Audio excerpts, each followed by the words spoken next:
Time to get building. We're looking at the book of Ezra tonight, and what I'm going to do, if it's okay with you, is take Ezra and Nehemiah together. In our scriptures, they appear as two separate books, but often in the past they've occurred together because they explore a similar theme and they almost do it in a very similar kind of way as well.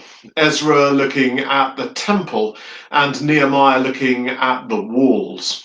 So let's recap the story. We started all the way back with the patriarchs, with Abraham, with Isaac, with Jacob and Joseph.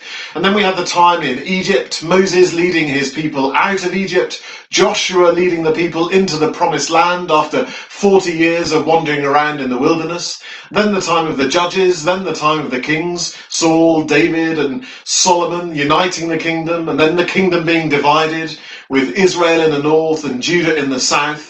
And then those two kingdoms falling apart, Israel being taken off by the Assyrians in 722, and the southern kingdom, Judah, being taken away by the Babylonians, beginning in 597 and being finished in 586 or so. That's the basic story, and the people are taken away from the land that God has given them into exile by the Babylonians. But then after a few decades, they start to return from 538 BC, after an edict from Cyrus. And that's when things need to start again. And the book of Ezra tells the story of the rebuilding of the temple, that place which is at the hub of the life of the people of God. And Nehemiah talks about rebuilding the walls.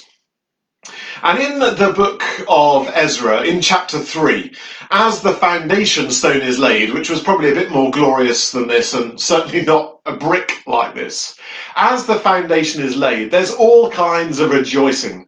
Trumpets are blown, cymbals are crashed, and the people are singing, praising God for his goodness and his steadfast love. Now that's not a bad foundation stone, is it? To praise the goodness of God and his steadfast love and to build on that. But there's a problem right from the start. The people that knew the previous temple and had gone into Babylon and now had come out of Babylon, they weren't happy. They said, it was better in the past. It was much better in the olden days. The previous temple was bigger and more impressive than this. I mean, the thing's not even built yet, and people are already saying it's not going to be as good. And it's the same with the walls in Nehemiah. As they start to build it, others are doubting whether it will ever be finished, and there's opposition from outside as well. People come along and look at the walls and start to criticize and try and put a stop to it because they don't want the people of God building themselves up as a people, as well as in terms of buildings. And the people see this religious place being built, and because they're afraid of God, they're not sure they want to see it happen either. So they start to oppose what the people of God are doing. But for now, the biggest problem is from within. As the people doubt their confidence and as they struggle to move forward into the future, to rebuild their life together, because they're weighed down by the past. There are things that they need to let go of in order to move into the future, and yet they're weighed down by them. They can't let them go in order to embrace the future. And what the books of Ezra and Nehemiah explore is what needs to be laid down and what needs to be held onto. And as we'll see tomorrow, as we look at the book of Nehemiah, it doesn't end brilliantly in terms of the answer of that question. Because one of the answers to that question is that we need to build our walls high in order to keep people out. And we'll look at that tomorrow. But for tonight, what the people do recognize is they need two things.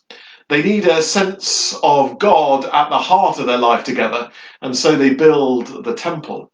And they also need to be distinguished from other nations. And so they build the wall up as like a boundary marker, not just to give them security, but to make it clear who's inside and who's outside.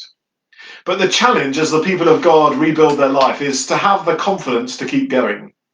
Because of the doubting about the new temple being built and how it's not good enough, it actually leads to opposition such that people down tools and they stop building for 8 or 9 years. until a new decree is proclaimed under Darius and work begins again. That's actually how powerful cynicism and nostalgia sometimes can be. They kind of erode our confidence, and in the face of opposition as well, it becomes too powerful a union and holds us right back. It's a bit challenging for us actually in lockdown as we consider what we're going to take forwards with us as we emerge out of this. What things are we going to lay down? What things are we going to carry forward? What are we going to build? And what are we going to take apart? And there's all kinds of stuff in the news that provokes our reflections on those two things at the moment, isn't there? And who's going to be at the centre of our life? What's going to mark the edges? And will we be a people that include others or exclude others? And that's the real question that is at the heart of the ending of Ezra and Nehemiah, and what we're going to explore as we look at Nehemiah tomorrow. So join me and let's see how these building projects go. The temple in Ezra, the walls in Nehemiah, with God at the centre. But who's going to be inside and who's going to be outside?